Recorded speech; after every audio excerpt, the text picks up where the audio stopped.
السلام عليكم ورحمة الله وبركاته kusoo dhawaada cashar cusub oo aynu kaga hadli doono Python typecasting wuxuu yahay marka typecastingku waa process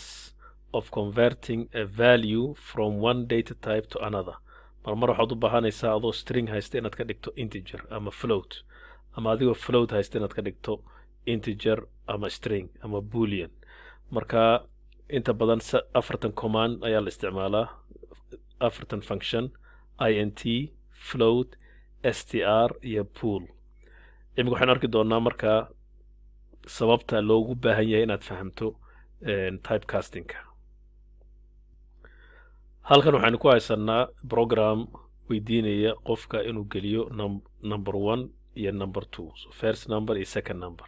kabacdi labada number ayaan isku daraynaa resultkeenu arkaynaa haddaan run gareeyo hadda codekan number 1 waxaan idhi 23 number 2 22 waxaanu rajaynaynaa inuu noqdo 45 laakiinse waxaad aragtaan inuu markaa isdaba dhigay labadii number 23 iyo 22 taas waxay ku tusaysaa marka inuu commandka ama functionka input inuu mar walba soo celinayo string hadduu soo celinayana sideen hore usoo baranay wuxuu sameynaya concatenation sababtaasi muhiim u tahay marka inaynu fahno typecastingka programkan uu kusoo noqon doonaa laakiin marka waxaan fahmaynaa noocyada kala duwan ee typecastingka marka haddii aynu ka bilowno integer to float waxaynu haysanaa halkan x is 10 x kaas ayaan rabnaa inaynu bedelno float y is equal to float x marka float waa functionka ugu horeynu baranayno ee functionkana markaa wax walba ood geliso wuxuu u bedelayaa float x-ka 10 buu ahaa haddaynu hadda ran garayno 10.0 aynoo soo baxaya 10.0 marka halkaa wuxuu u bedelay float ayuu u bedelay qaybta ku xigta waxa weeyaan markaa from float to integer waxaynu haysanaa 3.14 waxaynu idhi y is equal to int x in other words waxaynu idhi x-ka waxaad u bedeshaa integer meesha ku ahaa 3.14 waxaad arki doontaan inuu tuuri doono markaa decimal pointka wixii ka dambeeya hadaynu ran garayno 3 ayaa noo soo baxay taasi marka muhiim waxay tahay inaad fahamto hadhowta data loss ayaa halkan ka imanaya waa inaad ku xisaabtantaa haddaad float u bedesho integer inuu data loss ka imanayo qaybta ku xigta waxa weeyaan from integer to string marka waxaynu haysanaa integer x is 45 waxaynu u bedelnay string ayaynu ka dhignay haddaynu run garayno markaa waxay noo soo baxaya string hadda 45 ayaa noo qoran laakiin 45 kana waa string haddaynu data type ka eegno typekiisa haddaynu eegno dhahno type y-ga typekiisa print kare haddaynu dhahno waxay noo soo baxaya inuu yahay str okay sidaynu marka hore usoo aragnay laba string haddaynu laba number caadi ahaan haddaynu isku darno waxay noo soo baxayay 45 haddaan kan comment gareeyo 45 ayaa caadi ahaan inoo soo bixi lahaa number 45 laakiin haddaynu string u bedelno labadan str haddaan geliyo number 22ga iyo 23ga waxaad arki doontaan markaa maadaama aan string u bedelnay wuxuu sameynayaa concatenation ayuu sameynayaa daba dhigay 2223 marka halkaas waxaad ka arkaysaan inuu markaa string u bedelay labadii number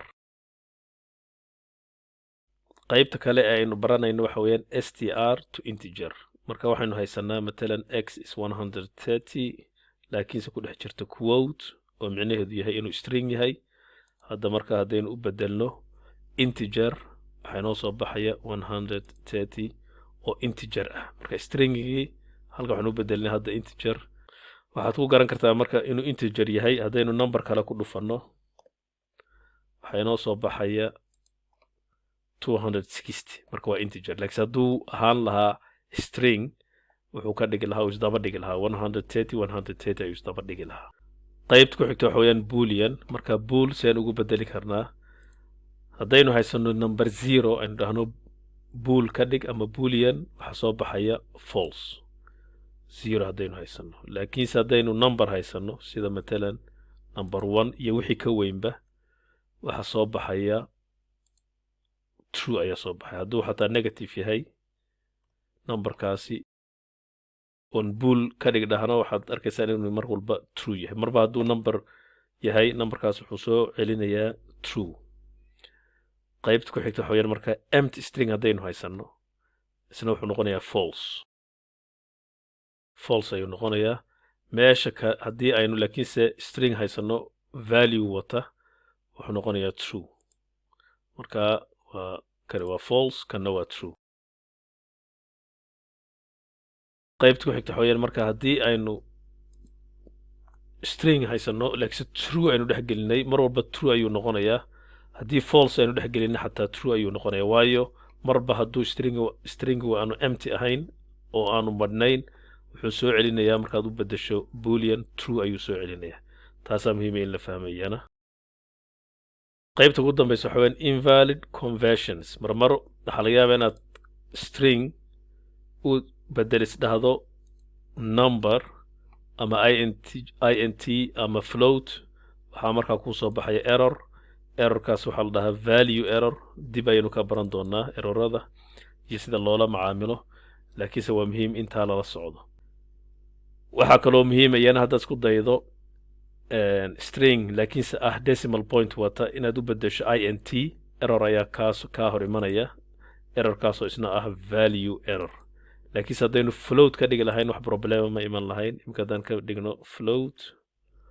okay buu noqon lahaa 3.14 ayuu noqonayaa laakiinse haddaad isku daydo inaad integer u beddesho markaa error ayaa kaa hor imanaya haddii aynu ku noqono marka programkii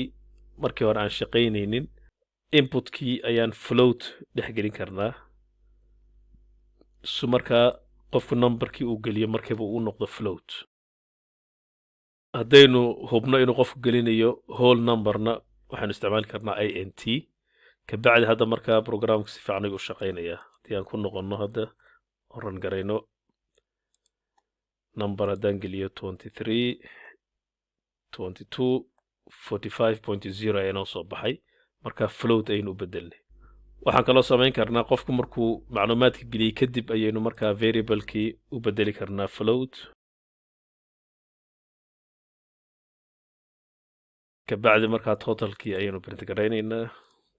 22 3 45 ayaa noo soo baxay labadaba waad isticmaali kartaa kii kuu fudud markaa maadaama aad barateen typecastingkii waxaa la rabaa markaa inaad videoga yara joojisaan sidii caadad ahayd ood ka shaqaysaan challengegan waxa weeyaan marka define a variable named discount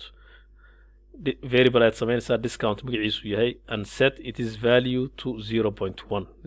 marka waa 10% discount ayaan siinaynaa qofka next prompt the user to enter the price qofkii pricekeeda weydiinaysaa calculate the discount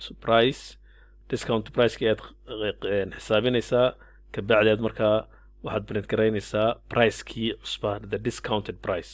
message ayaad qofku u qoraysa aad leedahay the discounted price is ... markaa yara joojiya isku daya inaad ka shaqaysaan kabacdina waxaan idin tusi doonaa solutionka okay waxaanu samaysanaynaa marka variable discount is equal to 0.1 qofkii ayaynu weydiinaynaa pricekii price is input the price qofku pricekii markuu geliyo pricekii marka waxaan u beddelaynaa float markaanu bedelno kabacdi ayaynu markaa xisaabinaynaa priceka cusub waxaan leenahay discounted price is equal to priceka caadiga ahaa minus price times discountga aan price ku dhufanaynaa kabacdi baan priceka caadiga ka jaraynaa waxaynu markaa print garaynaynaa print inagoo isticmaalayna the formattingkii the discounted price is discounted price okay let's test aan test garayno price waxaynu matalan waa 10% waynu ka jiraa